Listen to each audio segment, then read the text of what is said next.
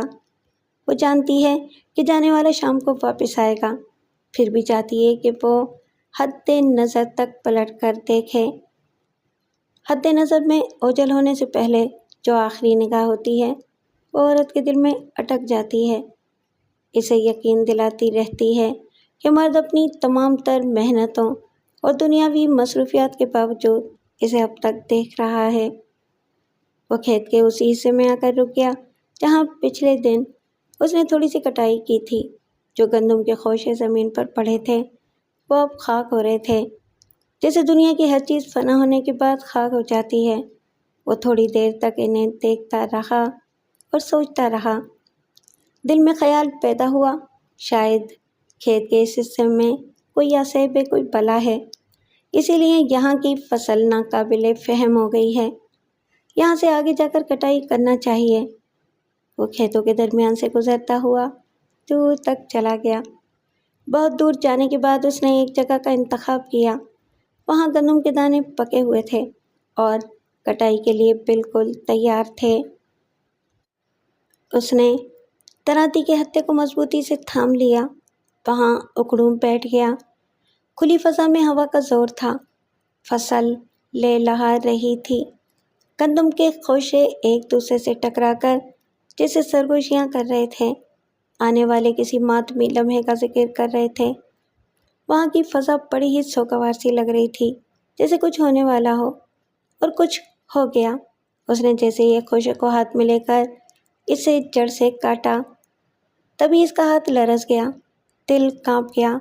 اس بار اسے اپنی سماعت پر یقین نہ آنے کے باوجود ماں کی آواز سنائی دی۔ اس کی ماں کرا رہی تھی، پھر وہ آواز یک لخت رک گئی، جیسے عین کرانے کے دوران دم گھٹ گیا ہو۔ وہ ایک دم سے اچھل کر کھڑا ہو گیا، 2 قدم پیچھے چلا گیا، وحشتناک نظروں سے اس کٹے ہوئے خوشے کو یوں دیکھنے لگا جیسے محنت نہ کی ہو، بہت بڑا جرم کیا ہو۔ اس کی سمجھ میں نہیں آ رہا تھا کہ یہ کیا ہو رہا ہے، اور جو کچھ ابھی ہو چکا تھا وہ بھی ایک وہم سا لگ رہا تھا۔ دل کہہ رہا تھا، دماغ سمجھا رہا تھا، نہیں، وہ ماں کی کرائیں نہیں تھیں، بس یوں ہی یاد آ گئی تھی کہ ماں نے اسے کیسے چھوڑ دیا تھا۔ باپ کے مرنے کے بعد دوسری شادی کر لی تھی، تب سے بیٹے کے درمیان کوئی رابطہ نہیں رہا تھا، جیسے وہ ایک دوسرے سے اجنبی بن گئے تھے۔ لیکن ہزار اجنبیت کے باوجود خون کا رشتہ کٹ نہیں سکتا۔ آج ایک خوشہ گندم کو کاٹتے ہی جانے ماں کی یاد کیسے آ گئی تھی۔ اب اس میں اتنی جرأت نہیں تھی کہ وہ پھر کٹائی کا تجربہ کرتا۔ یوں بھی ایسی فصل کو کاٹنا سراسر حماقت ہے جو کٹنے کے بعد کسی کام کی نہ رہتی ہو، جس کے دانے اپنی تازگی کھو دیتے ہوں اور دیکھتے ہی دیکھتے سڑنے گلنے لگتے ہوں۔ ایسے دانوں کا وہ کیا کرے گا؟ اس اناج کو نہ تو وہ کھا سکتا ہے اور نہ ہی منڈی میں لے جا کر فروخت کر سکتا ہے۔ وہ دراتی کو تھامے ہوئے گھر میں آیا، پھر اپنے کمرے میں پہنچ کر اسے ایک طرف غصے سے پھینک دیا۔ آواز سن کر بشرا باورچی خانے سے دوڑتی ہوئی آئی، اسے دیکھ کر بولی، کیا ہوا؟ تم پھر چلے آئے؟ ہاں، فوراً سامان باندھو، میں اپنے بیلوں کو گاڑی میں جوت رہا ہوں، ہم یہاں سے جائیں گے۔ وہ حیران اور پریشان ہو کر بولی، یہ کیا کہہ رہے ہو؟ جو کہہ رہا ہوں وہ کرو۔ بشرا نے اچانک کی مٹھیاں بھیج لیں۔ وہ کچھ کہنا چاہتی تھی، پھر رک گئی، دوڑ کر دوسرے کمرے میں گئی۔ جب واپس آئی تو اس کے ایک بازو میں منٹو تھا اور دوسرے میں مانو، وہ دونوں ہی کو اٹھاتے ہوئے کھڑی تھی۔ اس نے کہسان کے سامنے پہنچ کر کہا، ان بچوں کو دیکھ رہے ہو؟ میں تمہارا ہر حکم مان سکتی ہوں، لیکن ان معصوموں کے نصیب کی روٹی نہیں چھین سکتی۔ ہم نے بہت فاقے کیے ہیں، ہم فاقے کرتے کرتے مرنے کا فیصلہ بھی رکھتے ہیں، لیکن اپنے بچوں کو بھوک سے بلکتے دیکھنے کا حوصلہ کہاں سے لائیں؟ میں ماں ہوں، میں ان کا برا نہیں چاہوں گی، میں یہاں سے نہیں جاؤں گی۔ وہ شخص خوددار انداز میں کرسی پر بیٹھ گیا۔ بشرا نے بچوں کو گود سے اتار کر انہیں تھپکتے ہوئے کہا، جاؤ باہر کھیلو۔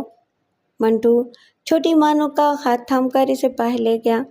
ان کے جانے کے بعد وہ اپنے کسان کے پاس آئی، محبت سے اس کے شانے پر ہاتھ رکھ کر پوچھا، آخر بات کیا ہے؟ اس کا سر جھکا ہوا تھا۔ اس نے بشریٰ کو نظر اٹھا کر نہیں دیکھا، اسی طرح سر جھکائے بڑبڑانے لگا۔ میں تمہیں کل ہی بتا دیتا، مگر میں نے سوچا شاید یہ میرا وہم ہے، شاید اس کھیت کے مخصوص حصے میں کوئی بلا ہے، کوئی ایسی بات ہے جو میری سمجھ میں نہیں آ رہی ہے۔ آج میں بہت دور کھیتوں کے دوسرے حصے میں گیا، وہاں وہی ہوا جو… بشریٰ اس کے پاس بیٹھ کر بولی، میری سمجھ میں نہیں آ رہا ہے، تم کیا کہہ رہے ہو؟ طبیعت تو ٹھیک ہے؟ وہ جھنجھلا کر بولا، کیا تم سمجھتی ہو کہ مجھے بخار ہو گیا ہے، سرسام ہو گیا ہے، میں ہذیان بک رہا ہوں؟ جا کر کھیتوں میں دیکھ لو، میں جس فصل کے حصے کو کاٹتا ہوں وہ فصل کاٹنے کے بعد مرجھا جاتی ہے، اس کے دانے سڑ جاتے ہیں۔ یہ کیسے ممکن ہے؟ وہ غصے سے بولا، کیا میں جھوٹ بول رہا ہوں؟ میرے ساتھ کھیتوں میں چل کر خود دیکھ لو۔ نہیں، میں تمہیں جھوٹا نہیں سمجھتی، جو کہہ رہے ہو وہ سچ ہی ہوگا، مگر حیرانی ہو رہی ہے۔ حیرانی تو مجھے بھی ہے، سمجھ میں نہیں آتا کہ کیا ہو رہا ہے۔